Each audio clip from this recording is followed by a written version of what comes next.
அஸ்ஸலாமு அலைக்கும் வரஹ்மத்துல்லாஹி தஆலா வபரகாத்து. கண்ணியத்திற்குரிய ஈமானிய சொந்தங்களே, ரமலானுடைய 9ஆம் நோம்பில் இருக்கிறோம். அல்லாஹ் ரப்பல் ஆலமீன் ரமலானுடைய எல்லா நற்கிரிகளையும் செய்த தௌஃபீக் வல்ல ரஹ்மான் நம் அனைவருக்கும் தருவானாக. கண்ணியத்திற்குரியவர்களே, நபிகள் நாயகம் ஸல்லல்லாஹு அலைஹி வஸல்லம் கூறுகின்றார்கள், ஒரு மனிதன் நோன்பு வைக்கின்ற பொழுது ஈமானோடு நோன்பு வைக்க வேண்டும்.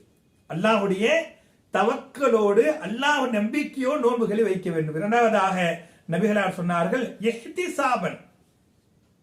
இப்ப அல்லாஹ்வுடைய நம்பிக்கை ஒரு பக்கம் இருந்தாலும் கூட இஹ்திசாபாக நோன்பு. இஹ்திசாப் என்று சொன்னால் என்னங்க? சாப்பிடுகின்ற உணவிலே ஹலால் இருக்க வேண்டும்.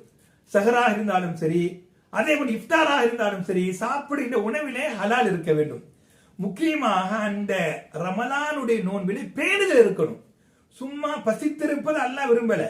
மனிதன் தாகமாக இருப்பதை அல்லாஹ் விரும்பல. அல்லாஹ் விரும்புவதெல்லாம் நோன்பு வைத்துக் கொண்டு இபாதத்தை செய்யணும். இஹ்திசாப் என்று சொன்னால் இபாதத்திலே அடங்கும். மனிதனுடைய அந்த உணவுடைய அந்த பேணுதலான உணவிலே அடங்கும். எனவேதான் நபிகள் நாயகம் ஸல்லல்லாஹு அலைஹி வஸல்லம் சொன்னார்கள், ஈமானன் வ இஹ்திசாபன் குஃபிர லஹு மா தகத்தம் மின் தம்பிஹி.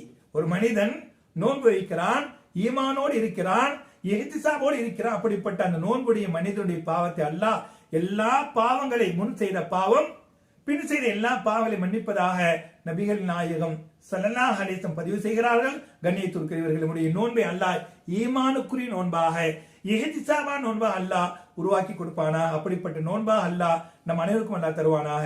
அஸ்ஸலாமு அலைக்கும் வரஹ்மத்துல்லாஹி தஆலா வபரகாத்துஹு.